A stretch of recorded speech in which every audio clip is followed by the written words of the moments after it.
प्यारे बच्चों, class 10th की मैथ्स की क्लास में आप सभी का एक बार फिर से स्वागत है बच्चों। और हम पढ़ रहे थे चैप्टर नंबर 12 वृत्तों से संबंधित क्षेत्रफल। प्रश्नावली 12.1 हम लोगों ने ख़त्म कर ली थी ना। आज हमें स्टार्ट करना है प्रश्नावली 12.2। तो इसको स्टार्ट करने से पहले कुछ बातों को जानना ज़रूरी है, तो आइए देखते हैं बच्चों। इस चैप्टर में, इस प्रश्नावली में हम लोग पढ़ेंगे त्रिज्यखंड और वृत्तखंड के क्षेत्रफल के बारे में। तो जो हमारा त्रिज्यखंड है उसे किसे कहा जाएगा और वृत्तखंड जो है वो क्या कहलाता है। त्रिज्य मतलब होता है त्रिज्या से लेकर के, ये यहाँ से बिंदु, ये जो मान लीजिए ओ है, ये मान लीजिए कोई वृत्त है, तो इसका केंद्र बिंदु क्या है ओ। तो ओ से ए, ये क्या है, ओ ए क्या है, हमारी त्रिज्या है। ओ भी क्या है, ये भी हमारी क्या है, एक त्रिज्या है। तो इसलिए दो त्रिज्याओं के बीच वाला भाग जो है वो क्या कहलाता है, त्रिज्यखंड कहलाता है। ठीक है, तो जो एक वृत्तीय क्षेत्र का वह भाग जो दो त्रिज्याओं और संगत चाप से लेकर के घिरा है उसे क्या कहेंगे, उसे वृत्त का एक त्रिज्यखंड कहेंगे।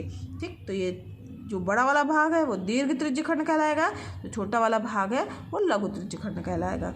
ठीक है, तो यहाँ पर त्रिज्यखंड आपको समझ में आ गया होगा। अब यहाँ पर वृत्तीय क्षेत्र का वह भाग जो एक जीवा और संगत चाप, यहाँ पर देखिए ये जो है ए भी हमारी क्या है, एक जीवा। तो कोई भी अगर हम जीवा लेते हैं तो जीवा और उसका जो संगत चाप है उससे घिरा हुआ जो क्षेत्र जो रहेगा वो क्या कहलाता है, वृत्तखंड कहलाता है।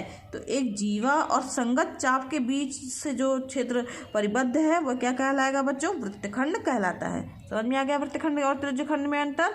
त्रिज्यखंड में त्रिज्याएं हैं, दो त्रिज्याओं से और उसके संगत चाप के बीच का क्षेत्रफल त्रिज्यखंड कहलाएगा। और यहाँ पर जीवा और चाप से संबंधित जो है क्षेत्रफल, उससे घिरा हुआ क्षेत्रफल क्या कहलाएगा बच्चों, वृत्तखंड कहलाएगा। अब यहाँ पर ध्यान दीजिए, लघु वृत्तखंड जो छोटा वाला भाग होगा वो लघु वृत्तखंड कहलाएगा, जो बड़ा वाला भाग होगा बच्चों वो क्या कहलाएगा, दीर्घ वृत्तखंड कहलाएगा।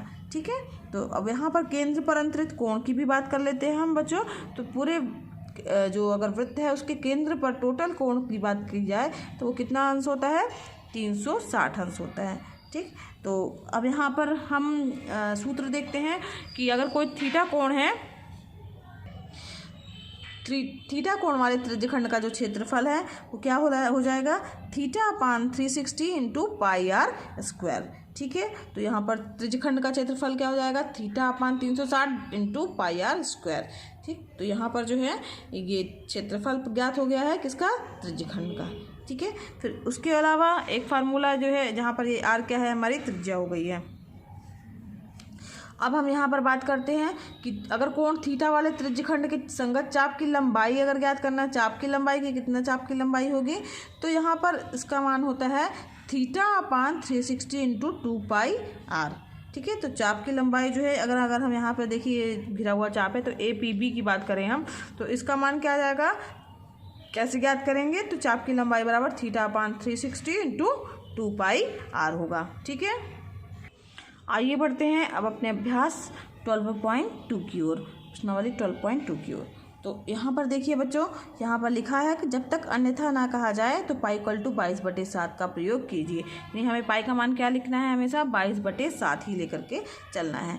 आइए बढ़ते हैं पहले प्रश्न की ओर। पहला प्रश्न है, 6 सेंटीमीटर त्रिज्या वाले एक वृत्त के एक त्रिज्यखंड का क्षेत्रफल ज्ञात कीजिए जिसका कोण 60 अंश है। आइए देखते हैं इसे कैसे हल करेंगे। बच्चों, प्रश्न में दिया हुआ 6 सेंटीमीटर त्रिज्या, यानी वृत्त की त्रिज्या की हुई दिया है। सबसे पहले लिखिएगा जो दिया है वृत्त की त्रिज्या यानी स्मॉल आर का मान कितना दिया हुआ है, 6 सेंटीमीटर दिया हुआ है। और त्रिज्यखंड भी दिया हुआ है जिसका ज्ञात करना है, तो थीटा का मान। ठीक है, वह त्रिज्यखंड का कोण क्या हो जाएगा, थीटा। अब इसका मान कितना दिया हुआ है, 60 अंश। ठीक है, अतः त्रिज्यखंड का क्षेत्रफल कितना हो जाएगा, अतः त्रिज्यखंड का क्षेत्रफल, अब फार्मूला हमें पता बच्चों क्या होता है, θ/360 इंटू पाई आर स्क्वायर। ठीक है, अब यहाँ पर मान रख दीजिए आप, थीटा का मान आपको पता है 60 अंश है, 60/360 इंटू पाई का मान आपको पता है 22/7 लेके चलना है। आर का मान है 6 यानी 6 का स्क्वायर। ठीक, तो यहाँ पर इसको हल कीजिए तो यहाँ पर 0 से 0 हो गया, 6 कम 6, 6 6 36 हो जाएगा। यहाँ पर हो जाएगा 22/7, यहाँ पे गुणे में भी है 6 आ जाएगा बटे में, और गुणे 6 का स्क्वायर, एक 6 से एक 6 और कैंसिल हो जाएगा, यानी कितना हो गया 6 दूनी 12, 6 दूनी 12 13/7, यानी इतना वर्ग मीटर। ये क्या हो गया, त्रिज्यखंड का क्षेत्रफल हो गया। उत्तर चाहे तो आप अलग से लिख सकते हैं उत्तर। अतः वृत्त के त्रिज्यखंड का क्षेत्रफल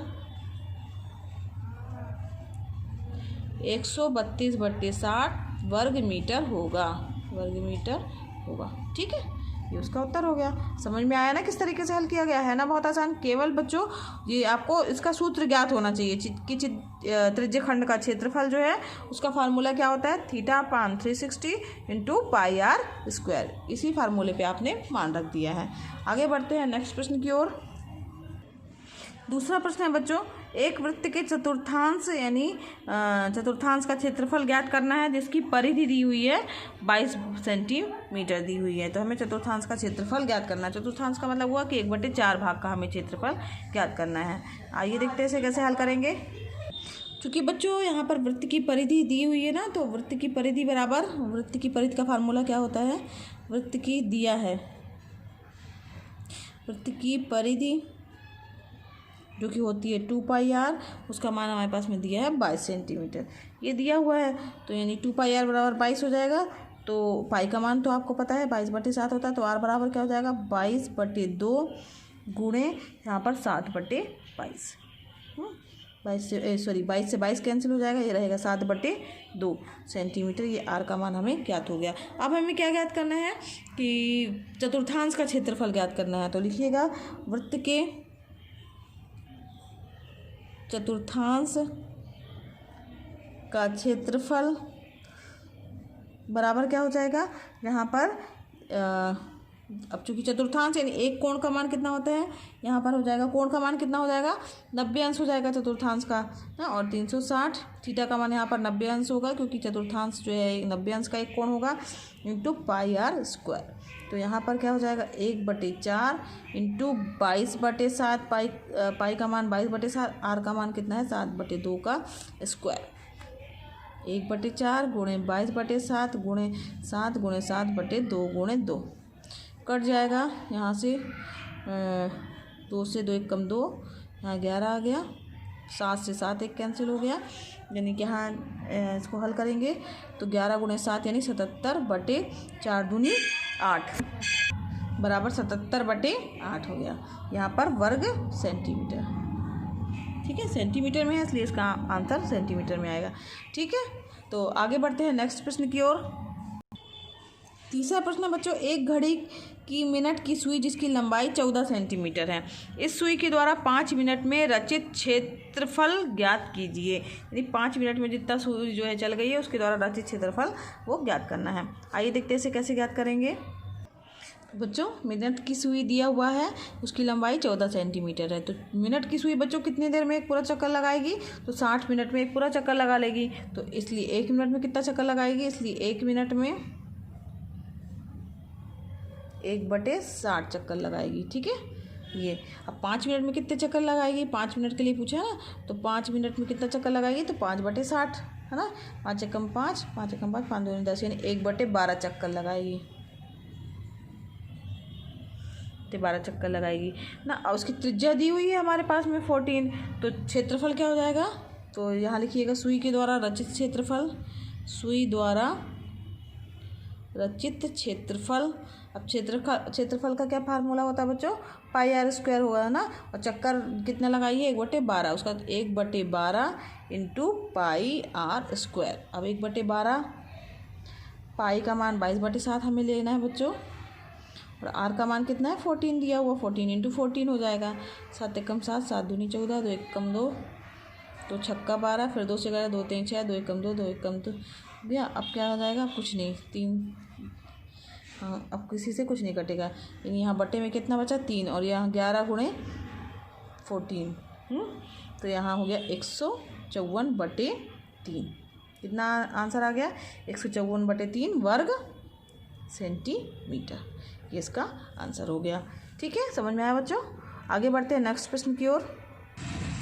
चौथा प्रश्न है बच्चों, 10 सेंटीमीटर त्रिज्या वाले एक वृत्त की कोई जीवा केंद्र पर एक समान कोण अंतरित करती है, निम्नलिखित के क्षेत्रफल ज्ञात कीजिए। तो इनके हमें जो है वो क्षेत्रफल ज्ञात करने हैं। संगत लघु वृत्तखंड का क्षेत्रफल ज्ञात करना है, साथ ही बच्चों संगत दीर्घ वृत्तखंड का क्षेत्रफल ज्ञात करना है। तो बच्चों ये प्रश्न जो है हम नेक्स्ट वीडियो क्लास में हल करेंगे। आज के लिए बच्चों बस इतना ही। आगे के प्रश्न जो है हम नेक्स्ट वीडियो क्लास में हल करेंगे।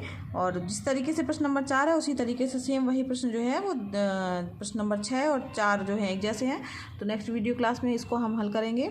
आज के लिए बच्चों बस इतना ही। अगर पढ़ाना पसंद आ रहा हो तो वीडियो को लाइक कीजिए। अगर आप चैनल पर नए हैं, चैनल को अभी तक सब्सक्राइब नहीं किया बच्चों, तो सब्सक्राइब जरूर कीजिए। ये वीडियो क्लासेस एकदम निःशुल्क हैं, आप भी इसका लाभ लीजिए। दूसरे बच्चों को भी शेयर कीजिए ताकि वो भी इसका लाभ ले सकें। धन्यवाद बच्चों, मिलते हैं नेक्स्ट वीडियो क्लास में।